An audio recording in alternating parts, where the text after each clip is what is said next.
আমাদের মনে আছে ওই 3, 4, 5 আগস্টে আমাদের আমির সাহেব, সিনিয়র নায়েব আমির সাহেব কিভাবে মার্চ টু গণভবনের ঘোষণা দিয়েছিলেন। আনুপাতিক হারে নির্বাচনের দাবিতে আজকে বোধহয় কয়েকটি দল ব্যতীত সব দলই কিন্তু এই মঞ্চে ইতিমধ্যে হাজির হয়ে এই সংখ্যানুপাতিক নির্বাচনের পক্ষে তাদের দলীয় সমর্থন ব্যক্ত করেছে। আমরা পরিষ্কারভাবেই সংস্কার কমিশনকে বলতে চাই, সমাবেশ শুধু একটা দলের দেখেছেন, সবেমাত্র শুরু হয়েছে। ইসলামী আন্দোলন আজকে করেছে, 19 তারিখ জামাত করবে, তারপরে গণ অধিকার পরিষদ করবে। রাষ্ট্র সংস্কার এবং জন আকাঙ্ক্ষার বাস্তবায়নে সমস্ত রাজনৈতিক দলগুলো জনসমাবেশের মাধ্যমে এই সরকারকে তাদের সমর্থন দেখিয়ে দেবে।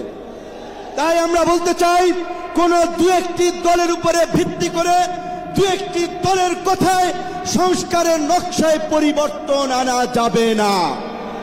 2024 সালের ছাত্র জনতার অভ্যুত্থানের আমার সহযোদ্ধারা, আপনারা কেমন আছেন? আমার সামনে আজ এই ইসলামী আন্দোলন বাংলাদেশের মহাসমাবেশে যে লক্ষ ছাত্র জনতার উপস্থিতি, তারাই ছিল আমাদের জুলাই অভ্যুত্থানের অন্যতম সহযোদ্ধা। কে কি বলল সেটাতে আপনাদের আমাদের কিছু আসে যায় না। আমরা যতক্ষণ জুলাই অভ্যুত্থানের ওই স্পিরিটে নিজেদের বুকে ধারণ করে শহীদের যে আত্মত্যাগ, জুলাইয়ের যোদ্ধাদের যে রক্ত দেওয়া, সেগুলোকে আমরা যতক্ষণ ধারণ করে সামনের দিকে এগিয়ে চলবো, ততক্ষণ কারো প্রপাগান্ডা আমাদের কিছু আসে যায় না। ততক্ষণ ওই বিদেশি এজেন্টদের চক্রান্তে আমাদের কিছু আসে যায় না।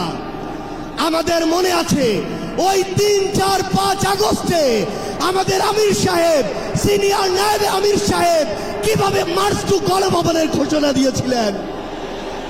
আমরা স্পষ্ট করে আপনাদেরকে একটা কথা বলি, এই 24 পরবর্তী বাংলাদেশে আমরা যারা অভ্যুত্থানের সহযোদ্ধা ছিলাম, আমরা যদি ঐক্যবদ্ধ থাকি, আগামীর বাংলাদেশে আর কোন ফ্যাসিস্ট কোন নামে কোন ব্যক্তিকে সামনে রেখে কোন দলকে সামনে রেখে এই বাংলাদেশে দাঁড়াতে পারবে না। এখন জনগণের সামনে আমাদের দৃষ্টান্ত স্থাপন করতে হবে। আমরা আমাদের কাজের মাধ্যমে প্রত্যেকটি ক্ষেত্রে যেন সেই দৃষ্টান্ত স্থাপন করতে পারি। আজকে যখন আমি আসছিলাম, রাস্তার আশেপাশের প্রত্যেকটি মোড়ে আমার ইসলামী আন্দোলন বাংলাদেশের সহযোদ্ধারা ট্রাফিকিং এর কাজ করছে। এটাই হচ্ছে দৃষ্টান্ত যে আমরা কাজ করব, আমাদের রাজনৈতিক সমাবেশ করব, একই সাথে জনগণের যেন দুর্ভোগ না হয় সেটাও আমাদের মাথায় থাকবে। আমরা এর আগেও দেখেছি এই মাঠে প্রোগ্রাম হয়েছে, প্রোগ্রাম শেষ করে মাঠের প্রত্যেকটি ময়লাকে পরিষ্কার করা হয়েছে। এটাই হচ্ছে আগামীর বাংলাদেশের দৃষ্টান্ত যে আমাদের যারা সাময়িক যদি কোনো সমস্যা হয়, আমরা আবার ঐক্যবদ্ধভাবে সেই সমস্যার সমাধান করব।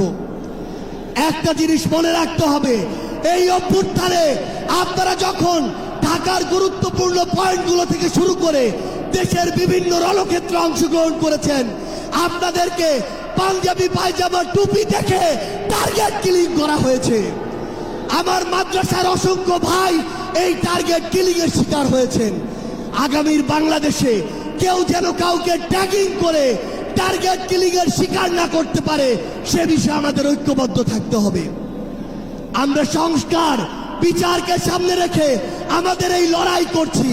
আপনারা পিআর এর কথা বলেছেন, এই যে পিআর, আগামীর বাংলাদেশের সংসদে আমরা যদি আসলেই জনগণের প্রতিনিধিত্ব চাই, তাহলে আগামীতে এই পিআর নিয়ে আমাদের আরো জোরে সোরে ভাবতে হবে। আমরা আপনাদেরকে স্পষ্ট করে আমাদের জাতীয় নাগরিক পার্টি এনসিপির পক্ষ থেকে অঙ্গীকার করি, বাংলাদেশের প্রশ্নে, জনগণের প্রশ্নে আপনারা যদি ঐক্যবদ্ধ থাকেন, আপনাদের সাথে কাঁধে কাঁধ মিলিয়ে 24-এর মতো এনসিপি আবারও আগামীর বাংলাদেশে লড়াই করবে। আমাদের এই বাংলাদেশের 24-এর অভ্যুত্থানের স্পিরিটের প্রশ্নে, ওই খুনিদের বিচারের প্রশ্নে, রাষ্ট্রের সংস্কারের প্রশ্নে আমরা ঐক্যবদ্ধভাবে এগিয়ে যাব। আমরা যতদিন ঐক্যবদ্ধ থাকব, ততদিন এই বাংলাদেশে আর কোনো হাসিনা মাথা উঁচু করে দাঁড়াতে পারবে না। ইনশাআল্লাহ আপনাদের সাথে আমাদের আবারও দেখা হবে। রাজপথের লড়াইয়ে অথবা বিজয়ে, ততদিন পর্যন্ত সত্যের সাথে থাকবেন, ন্যায়ের সাথে থাকবেন। যত বড় খুনি, যত বড় সাহসী, যত বড় নেতাই ফ্যাসিস্ট হয়ে ওঠার চেষ্টা করুক না কেন, আমরা ঐক্যবদ্ধভাবে তাদেরকে প্রতিহত করব ইনশাআল্লাহ। আজকের এই সমাবেশের জন্য ইসলামী আন্দোলন বাংলাদেশের নেতৃবৃন্দকে ধন্যবাদ জানাই। আমি গাড়ি থেকে আসার পথে দেখেছি মৎস্য ভবন, শাহবাগ, হাইকোর্ট মোড় সমস্ত জায়গায় লোকে লোকারণ্য, এই মাঠের বাইরেও।